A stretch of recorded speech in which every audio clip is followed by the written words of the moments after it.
up, guys? Savannah here, and today we are gonna look at the Mummy Museum.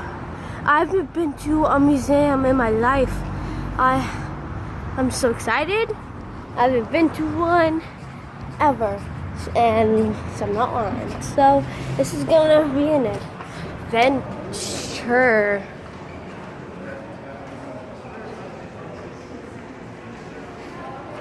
Look at that. I'm here with my grandma today, guys. Hello. Say hello to the camera. You know what? If you move around too much, it doesn't work well. It's a man baby. Whoa. No. Wow. And that's pretty weird. Looks tasty. Audio tours.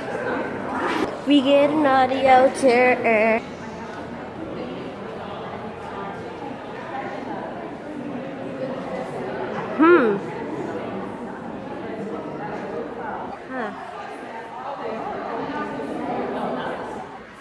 I never went to a museum. Oh my god, oh my god, oh my god. Really affect your life, as you grow older.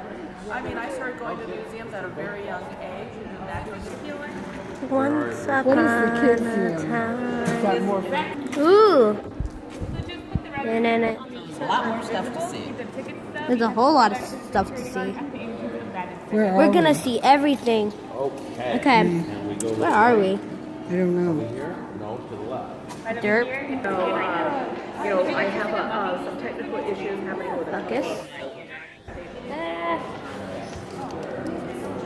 Yeah. Tits. Look. Ooh, look. So cool. Sacred Realms. Temple of Murals Masaki. Are you here?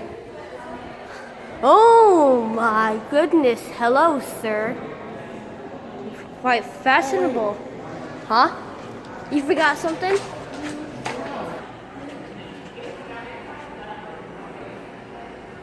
I think that's pretty cool. Oh, hello. Hello, Papatita. Can I like... Oh, it moves. It moves. Can you feel the love tonight? Subscribe to Markiplier. Oh my god, look at his eyes. It's like, oh, I'm seeing some crazy stuff.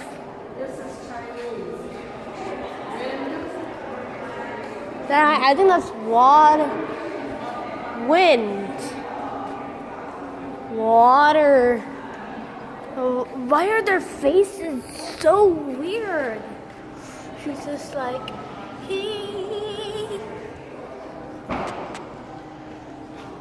whoa. Kumbaya. Oh, heck. So cool. It's just so cool. Let's go over here. Okay. This is California Bounty. Let's go slowly so we can see it. What does that say? Dictionary. Peru.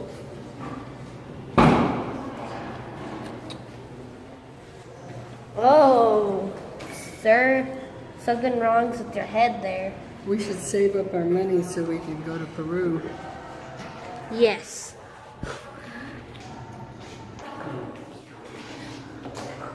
How are you? You finding everything you need okay? Yeah. Is there something specific you have information on? This is her very first time in a museum ever. Yeah. Yeah. Well, okay, all of the objects right here in this gallery, these were all found in deep shaft Like- tombs that were about 15 to 50 feet deep, and they were part of the burial ritual for Mayan nobles. And so what would happen is when the nobles woke up after death in the tomb, they would be in a very scary place because they would have to go through 9 levels of challenges and contests. So when they woke up, they would have some familiar objects around them, and these would help comfort them before they would have to go through these contests and challenges before they finally got to their celestial kingdom and became a constellation or a corn god or something like that. Were these like found in Peru? I'm sorry? Were they found in Peru? These were from the southern part of Mexico, right where southern Mexico and Guatemala come together on the coastal areas. And that's the only part where these shaft tombs exist. They would go down about, let's say, 15 to 50 feet, and then would open up in a round room where you would find between 1 and 4 different members of a noble family. Like really Would be higher up. entombed there. Yeah. It would be very much like, let us say, King Tut's tomb, or Egyptian tombs, where the noble person would wake up in the afterlife with a lot of familiar objects. Yeah, good thing I paid attention to social studies, or then I'd be like, what are you talking about? Right. Because we had it Right. in Egypt most of the time. Right. Now, if you want to come right over here, what this one shows the shaman, which was the astronomer, astrologer, like the Medicine man. the healer, the medicine man, the oracle, Doctor. the doctor, the healer, Yeah. all of those wrapped up into one. He's doing his most important duty, which is advising the nobleman about what time to plant and what time to harvest. That's represented by the baskets of bread and food. Okay?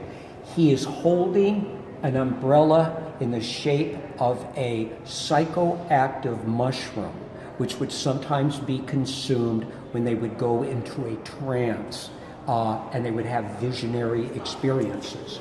For instance, this object is a shaman's backrest, and A real one? it shows a backrest. Yeah, but that's a real one? Yes, Of all of course. these objects are real. This one's about 2,000 years old. All right. Before the time of Christ. BC? This one shows the shaman's ability to change his shape, in this case into a bird, where he will fly above his people in order to protect them from any evil spirits or anything that would do them harm. You'll notice that round concentric eye, that is the shaman's symbol to be able to see into other realms, into other dimensions. Okay. And here we have a male shaman and a female shaman, and they are chanting power songs. They use different vibrations, pitches, and intensities to get in touch with other levels of consciousness. They could produce up to 3 different tones in their throat at the same time, so they could sort of self-harmonize, like the tuba throat singers of the East. And it sounds kind of like an Australian didgeridoo when they do that. There are still shamans today in the mountain areas of southern Mexico, carrying on the old tradition, writing in the old hieroglyphs, that sort of thing, and carrying on the same traditions. The Navajo Indians have that too. I'm sorry? Navajo. Very much so. It's like any indigenous cultures who still have their wise people, both men and women, who carry on the old and ancient traditions so they don't get lost. For instance, in our mummy exhibit last month, earlier this month, we had a lecture by an American doctor who 2 years ago took part in the annual mummification that is done in Cairo.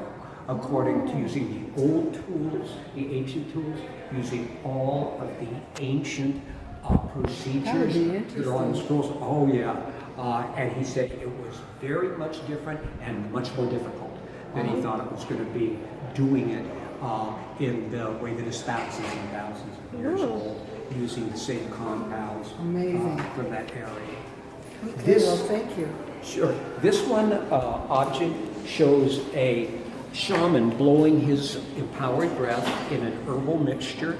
He'll consume the mixture, lie down, go into a trance where he will symbolically, in a vision, he will lose his flesh, lose his blood, and then the seeds in the mixture will be his new blood and his new flesh, and then he'll come back as a more highly initiated shaman. And if you look at it from the side, you can see his ribs and his backbone. It tells that part of the story of him coming back as a more highly empowered shaman. So the artist is attempting to tell us this story 2,000 years later of how this process takes place. Yeah. Oh, yeah, Mexico. Sure. Oh, And then doggies. finally, this dog, a breed that it still exists, although rare today. It is a hairless dog that's larger than a Chihuahua. It stands about like this. It's a deep chocolate brown color, and it's a Jolo, and it's very smart, intelligent, and loyal. And they were bred in large numbers at that time. And as I say, they still are around today. Our mural artist, Raul Ariano, had one with him when he painted our murals in 2000. And Do they have a little tuft of hair on their head? Yeah, Because I've seen them in Mexico. yeah, Like yeah. all hairless and... Right, exactly. And but there would be one placed in the tomb with the deceased and one placed on top of the tomb to scare away evil spirits.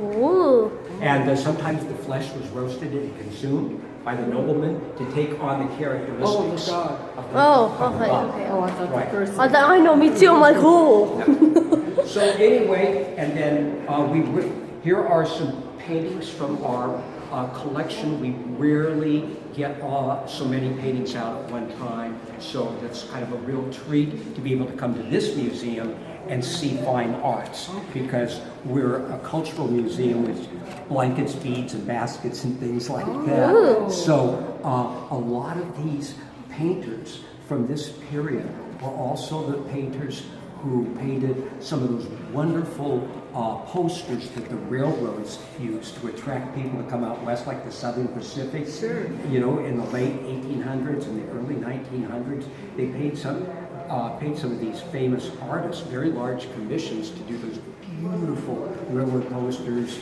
you know, of the Arizona mesas and the California redwoods, things like that. So this is some of their other studio artwork. Interesting. Yeah. Thank you. Thank So you. come back frequently and become a museum goer. Okay. Yeah. It's a whole education. Thank Yeah. you. Thank you. How are y'all today?